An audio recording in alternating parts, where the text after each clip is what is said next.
बड़ी नगरी के का वर्णन करती है।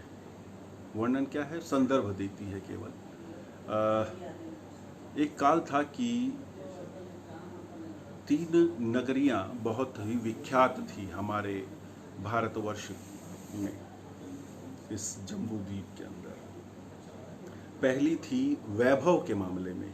वैभव मतलब luxuries, amenities, facilities, grandeur, Splendor, ये होता है वैभव।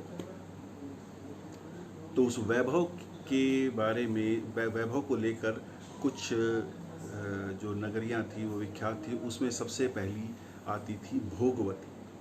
भोगवती नागों का नगर माना जाता था, और ये आज जिसे हम मगध मानते हैं, मगध जानते हैं, पूर्वी भारत का हिस्सा, वह मगध राज्य के आसपास का क्षेत्र भोगवती था। दूसरा जो वैभव के मामले में प्रसिद्ध था वह नगरी थी अमरावती। इसे देवों का नगर माना जाता था। और उसके बाद जो तीसरी उस क्रम में थी वो उज्जैनी। उज्जैनी को भगवान शिव ने अपना निवास स्थान तय किया था। यह इतना उस नगरी का महात्म्य था, उसका वैभव था। तो ये कहानी उज्जैनी में रहने वाले एक परिवार से संबंध रखती है। एक हरिस्वामी नाम का ब्राह्मण था। वो उज्जैनी के राजा का मंत्री था। अब वो मंत्री था हरिस्वामी और ब्राह्मण था, तो अवश्य ही विद्वान भी रहा होगा, बुद्धिमान भी रहा होगा। उसकी एक संतान हुई देवस्वामी। देवस्वामी को उसने शास्त्रों का अध्ययन कराया, उसे पढ़ाया लिखाया, बड़ा किया। देवस्वामी ज्ञानी तो बहुत हो गया, किंतु क्योंकि वो मंत्री पुत्र था तो उसके अंदर कई कुसंस्कार भी उत्पन्न हो गए, कई विकार उसके चरित्र में आ गए। वह हर तरह की नकारात्मकता का सेवन करने का आदी हो गया, जुए इत्यादि खेलने लगा। तो एक बार क्या हुआ कि देवस्वामी एक जुआ घर में गया और वहाँ पे वह जुआ खेलने लगा। खेलते खेलते हुआ क्या कि एक सीमा तक वो जीत रहा था, उसके बाद उसने हारना आरंभ कर दिया। वो हारता गया, इतना हारता गया कि पहले उसका धन गया, फिर उसके शरीर पर जो आभूषण थे वो दांव पे लगे, उसके बाद उसके शरीर पर जो वस्त्र थे वह भी दांव पर लगे। उसने अपने मंत्री पुत्र होने का जो एक प्रभाव था उसका भी प्रयोग किया और उससे कुछ उधार लेकर फिर दांव पे लगाया। किंतु अंततः वह ऐसा हुआ कि वह सब कुछ हार गया और उसकी देनदारी बन गई। तो जुए घर का जो स्वामी था, जो उसका मालिक था उस जगह का, वह धन की मांग करने लगा। अब देवस्वामी के पास कुछ नहीं था, तो अब जो ऐसी जगहों के मालिक होते हैं, उनके स्वामी होते हैं, वो बहुत निष्ठुर, निर्दयी और बेबाक होते हैं। तो उन्होंने देवस्वामी की, उसने मतलब अपने आदमियों से कह के देवस्वामी की बहुत अच्छी पिटाई करा दी, बहुत बुरी तरह कि वो लगभग मृत प्राय हो गया। अब वो बेहोश हो गया। एक दिन तक उसी स्थान पर, उसी जो भी वो जुआ घर था उसके किसी एक किनारे पर उसके शरीर को छोड़ा हुआ था, वह बेहोश पड़ा रहा। तो अगले दिन जब जुआ घर के स्वामी ने देखा कि वो यहीं पड़ा हुआ है, तो उसने अन्य जुआरियों से कहा कि ये लगता है मर गया है, इसे पास में कहीं पे किसी कुएं के अंदर गिरा दो। तो जो जुआरी थे उन्होंने उसका कहना माना और उठाकर उसे ले जाने लगे। रास्ते में वो सोचने लगे कि इसे कुएं में क्या गिराना, ये तो वैसे ही मरा पड़ा है। तो वैसे ही किसी झाड़ झंखाड़ के अंदर उसके शरीर को वो छोड़कर वापस आ गए और बोल दिया कि हाँ, हमने उसे कुएं में गिरा दिया है। अब देवस्वामी का शरीर वहाँ पड़ा रहा, वो बेहोश था, अभी मरा नहीं था। तो उसे एक दिन सुबह हुई, अब वो एक दिन बाद हुई, 2 दिन बाद हुई, तो सुबह हुई तो उसे होश आया और उसने अपने आप को घने वृक्षों के बीच में एक देवालय के सामने पाया। एक मंदिर था शिव जी का, उसके सामने उसे पाया, उसने अपने आप को पाया। तो अब शरीर पर कोई वस्त्र नहीं, मार इतनी खाई हुई कि वो बेहोश पड़ा था, न जाने कितने दिनों से शरीर के अंदर न जल गया न भोजन गया। तो वो कमज़ोर भी बहुत महसूस कर रहा था, बहुत ही अपने आप को निर्बल महसूस कर रहा था। तो उसने देखा कि मंदिर है, तो सोचा कि मंदिर के अंदर चलता हूँ, कुछ प्रार्थना करता हूँ भगवान से। तो मंदिर के अंदर गया और उसने अपनी प्रार्थना की कि भगवान मेरी प्राण रक्षा करो, कुछ करो। तभी उस मंदिर में एक तपस्वी ने प्रवेश किया और उसके पूरे शरीर पर जो राख होती है वो लगी हुई थी, भस्म लगी हुई थी। और उसने कहा कि ये जो स्थल है ये मेरा है और मैं यहाँ रहता हूँ, तुम्हारे साथ क्या हुआ। तो उस देवस्वामी ने अपनी सारी जो घटना हुई वह सारी उस तपस्वी को बता दी। तो तपस्वी ने कहा कि ठीक है, कोई बात नहीं, मैं आज भिक्षा मांग के लाया हूँ, तो उसमें से कुछ तुम भी ग्रहण कर लो। तो उसने कहा जी कि आप जो भिक्षा लेकर आए हैं वो तो आपके लिए भी पर्याप्त न हो शायद, तो उसमें आप मुझे क्यों हिस्सा दे रहे हैं। तो वो हंसने लगे और बगल में ही एक उन्होंने अपनी कुटिया बनाई हुई थी उस तपस्वी ने, वो उसमें चले गए बिना कुछ कहे। और वहाँ उन्होंने अपनी कुछ मंत्र साधना की तो एक देवी प्रकट हुई। उसने पूछा कि क्या आदेश है मेरे लिए। तो उन्होंने कहा कि ये जो बाहर यह आगंतुक आया है इसके विश्राम की व्यवस्था कर दीजिए। तो उन्होंने कहा कि ठीक है, जो आज्ञा। तो वह जो स्त्री थी, वह देवी थी, वो गई देवस्वामी के पास कि आप आइए, आप थोड़ा विश्राम कर लीजिए। तो उसने एक निर्माण कर दिया एक भवन का। अब वो भवन, चाहे हम उसे कह सकते हैं कि वो जादू से निर्माण किया या जो भी था, जो भी भ्रम उत्पन्न किया, जैसा भी कहिए, लेकिन उसके विश्राम की व्यवस्था के लिए एक बहुत ही अच्छा एक भवन निर्माण किया। वो भवन में उस व्यक्ति ने प्रवेश किया तो वहाँ देखा कि वहाँ पे सुख साधन पर्याप्त हैं। और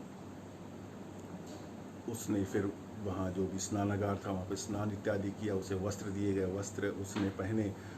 तत्पश्चात उसने बहुत अच्छा भोजन उसके सामने प्रस्तुत हुआ, उसने भोजन किया और फिर एक बहुत ही नर्म आरामदायक उसके लिए शायिका दी गई, बिस्तर दिया गया और वह उस पर सो गया।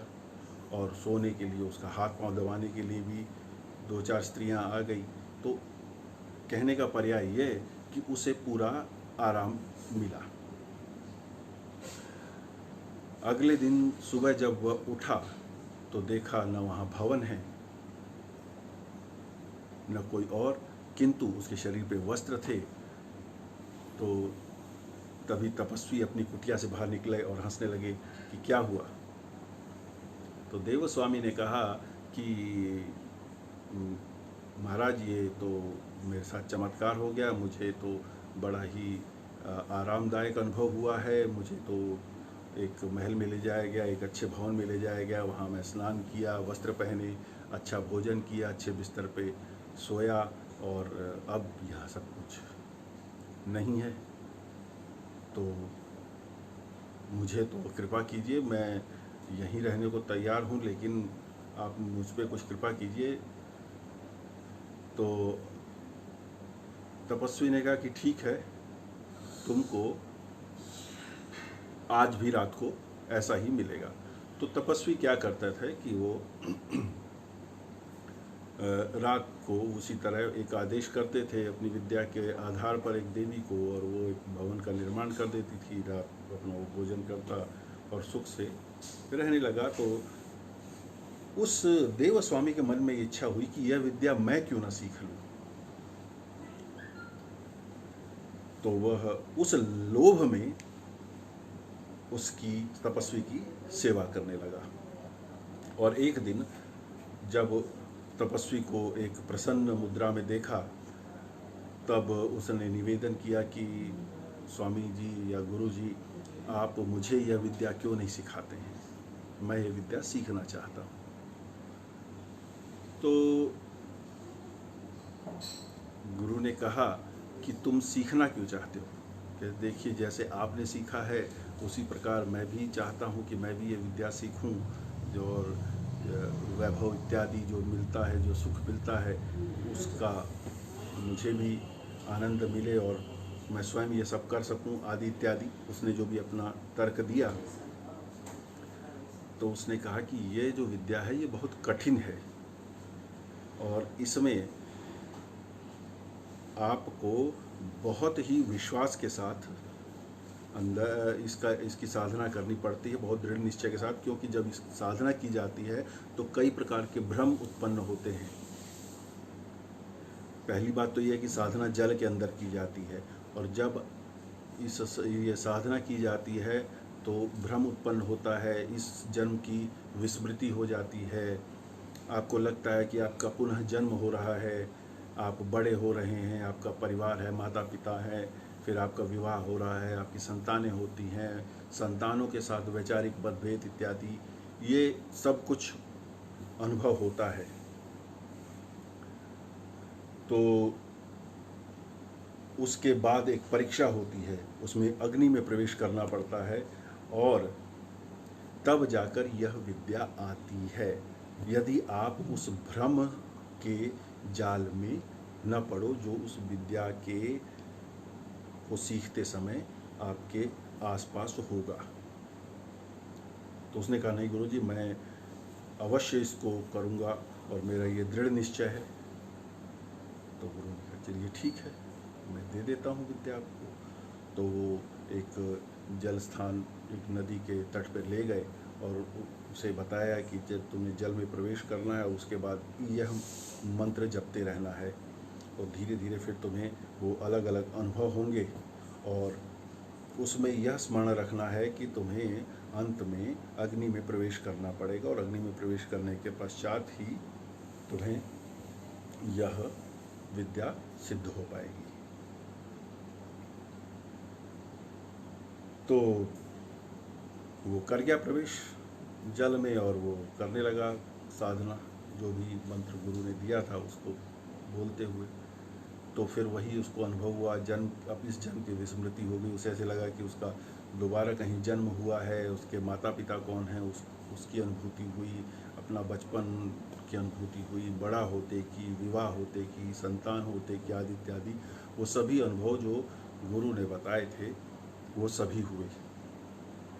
तो जब ये सब हो रहा था तो गुरु भी अपनी साधना शक्ति से उसकी साधना को देख रहा था, सुपरवाइज कर रहा था, मॉनिटर कर रहा था।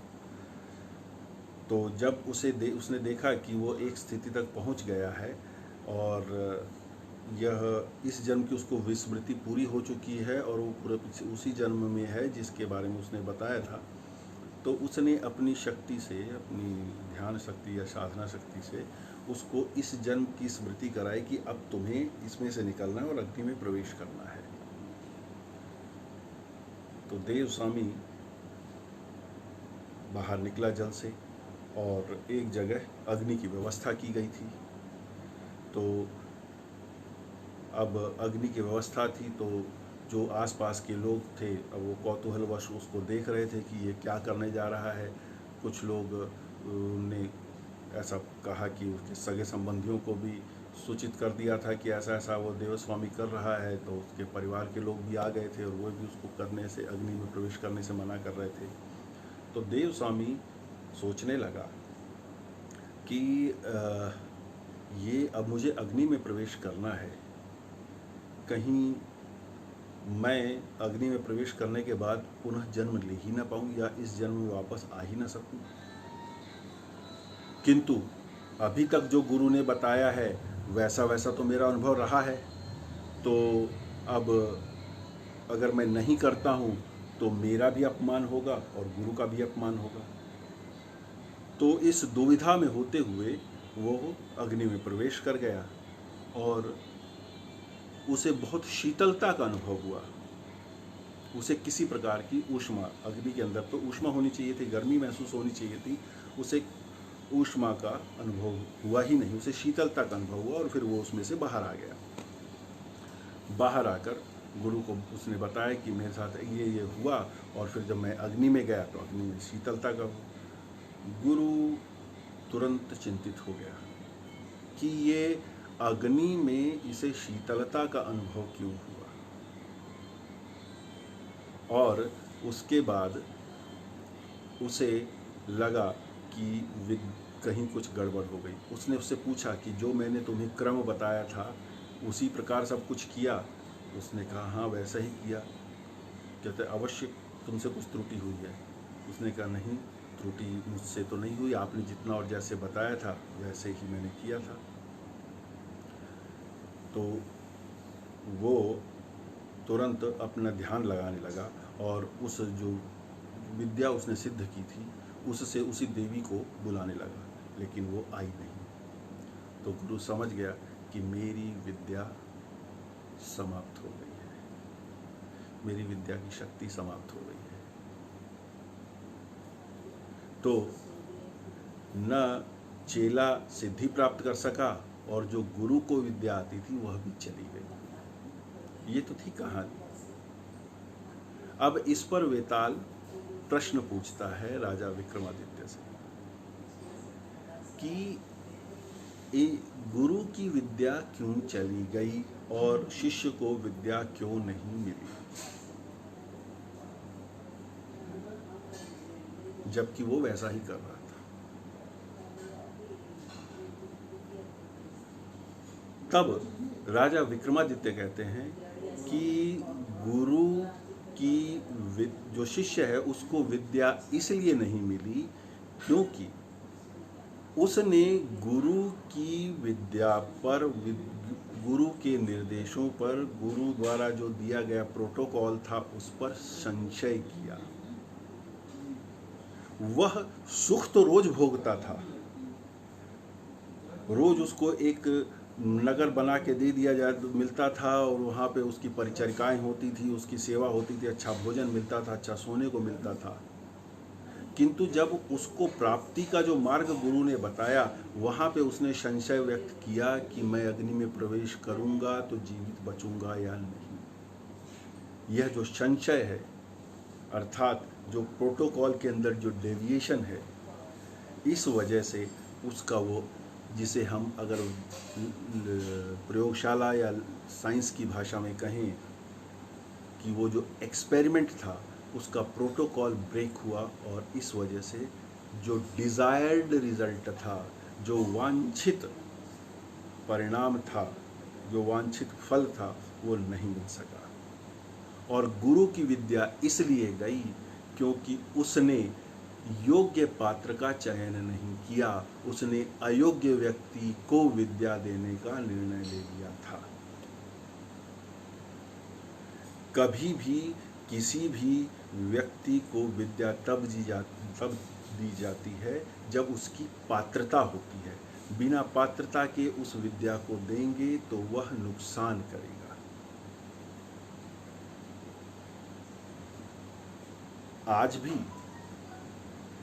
ये जो कहीं भी प्रवेश करना होता है तो प्रवेश परीक्षाएं होती हैं, चाहे वो MBA की, चाहे इंजीनियरिंग की है, चाहे मेडिकल की है। वो क्या है? पात्रता की परीक्षाएं हैं। यह व्यक्ति इंजीनियर बनने योग्य है या नहीं, यह डॉक्टर बनने योग्य है या नहीं, ये मैनेजर बनने योग्य, इसका मानसिक जो विचार है या मानसिक विकास है वो ये एक अच्छा मैनेजर, एक अच्छा प्रबंधक, एक अच्छा पथ प्रदर्शक बनने योग्य है या नहीं, इसका आकलन किए बिना आज भी प्रवेश नहीं होता। यह आकलन आवश्यक होता है। वो ठीक है कि आकलन कितना सही है या नहीं है वो एक अलग विषय हो सकता है, पर आकलन आवश्यक है कि इसकी योग्यता कितनी है। जो शिष्य आया था वो ये देख रहा था, जिस गुरु के पास यह विद्या थी वह गुरु कुटिया में रहता था, लेकिन इसे लोभ था कि मैं उस विलासिता देने वाले महल में रहूं, उस विलासिता देने वाले भवन में रहूं। तो सबसे बड़ी बात तो यही अयोग्यता थी उसकी, किंतु वह गुरु इस अयोग्यता को नहीं पहचान सका। उसके पास विद्या थी किंतु वह फिर भी कुटिया में रहता था, भस्म लगा के रहता था। चाहता तो वह भी उस विद्या के माध्यम से बहुत वैभव से रह सकता था, किंतु वह तब भी भिक्षा पर अपना जीवन यापन कर रहा था,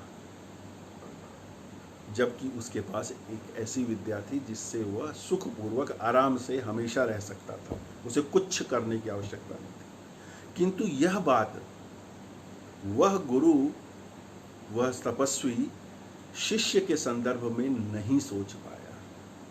यह उसकी अदूरदर्शिता थी, और उस अदूरदर्शिता के कारण उसने अपनी विद्या एक ऐसे व्यक्ति को देने का प्रयास किया जो उसके लिए सर्वथा अयोग्य था। और उस अयोग्यता के कारण न केवल वो शिष्य वंचित रहा, अपितु जो गुरु था उसकी भी जो कमाई थी, उसका भी जो तप था, वह भी समाप्त हो गया। इसीलिए हमेशा विद्या या दान पात्र को दिया जाता है। पात्र मतलब सुपात्र को, एलिजिबल को। कभी भी नॉलेज इनएलिजिबल को नहीं देना चाहिए। एक हिंदी में कहावत है, बंदर के हाथ में उस तरह नहीं देना चाहिए। उस तरह क्या होता है? जो क्षौर कर्म, दाढ़ी बढ़ाने के लिए, शेव बनाने के लिए जो नाई बार इस्तेमाल करता है, उधर ब्लेड लगा होता है और एक हैंडल होता है, उससे वो छीलता है बालों को, उसको उस तरह कहते हैं। उस तरह बंदर के हाथ में दे देंगे तो क्या होगा? बंदर तो किसी न किसी का गला काट देगा और जेल में नाई जाएगा। जिसका उस तरह है उसका मालिक जाएगा। यही इस कहानी का सार है कि आप एक गुरु को अपनी कोई भी विद्या देनी है तो उसकी पहले योग्यता को परखना आवश्यक है। अरे परिवार में भी हम उत्तराधिकारी योग्यता के आधार पर ही तय करते हैं। तो ये गुरु भूल गया था, इस कारण उसकी विद्या भी जाती रही और शिष्य तो लोभवश ही कर रहा था, और लोभ के साथ साथ उसके मन में संशय था। जबकि रोज उस सुख को भोग रहा है, गुरु ने सब कुछ बताया था, उसके बावजूद उसने संशय किया कि क्या ऐसा होगा। तो ये जो संशय था, इसने जिसे हम कहेंगे प्रोटोकॉल ऑफ एक्सपेरिमेंट तोड़ दिया, और वो टूटते ही एक्सपेरिमेंट का रिजल्ट नहीं आएगा। यही इस कहानी का सार था। अब ये कथा समाप्त होती है, आपसे पुनः मिलूंगा। तब तक के लिए नमस्कार।